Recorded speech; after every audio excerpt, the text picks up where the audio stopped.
TNPSC information உங்களை அன்புடன் வரவேற்கிறது. இப்போ பார்க்க போகிறது பிடி அண்ட் பிஆர்டிஇ தேர்வு சம்மந்தமான தகவல் தான்.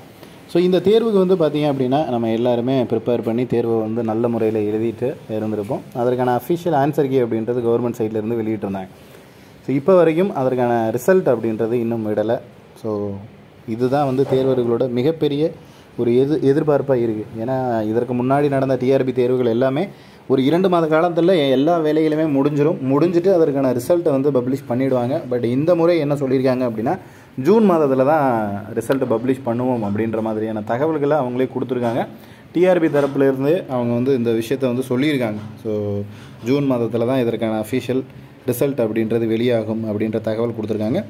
ஸோ அதற்கு முன்னாடி தேர்வர்கள் நம்ம வந்து எந்த கட் ஆஃப் மார்க் எடுத்தால் நமக்கு வந்து வேலை கிடைக்கும் அப்படின்ற தகவல்களை எல்லா இடத்துல இருந்துமே திரட்டிக்கிட்டு இருக்கோம். நம்ம எல்லா இடத்துல இருந்துமே நம்ம முன்னாடியே சொல்லியிருந்திருக்கோம்.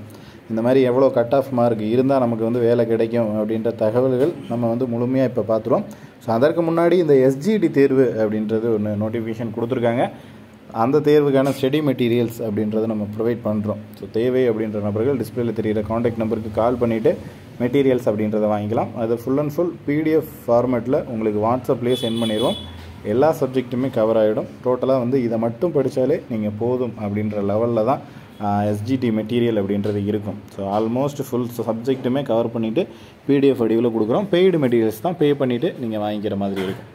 ஸோ கட் ஆஃப் மதிப்பெண்கள் பொறுத்த வரைக்கும் பார்த்தீங்க அப்படின்னா நம்ம முன்னாடியே வந்து சொல்லியிருந்தோம், கோரிக்கைகளாக வச்சுருக்கிறோம். காலி பணியிடங்களோட எண்ணிக்கை வந்து அதிகரிக்கணும் அப்படின்றது. ஏன்னா ஒரு 10 வருட காலத்துக்கு அப்புறம் நமக்கு தேர்வு அப்படின்றது இப்போ தான் முதல் முறையாக நடக்குது. ஸோ 10 வருஷத்துக்கு அப்புறம் ஒரு தேர்வு நடக்குது.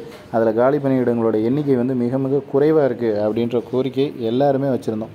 ஸோ அதே இதுதான் என்னென்னா ஒரு காலி பணியிடங்களோட எண்ணிக்கை ஒரு 10,000 வரையும் இன்க்ரீஸ் பண்ணணும்.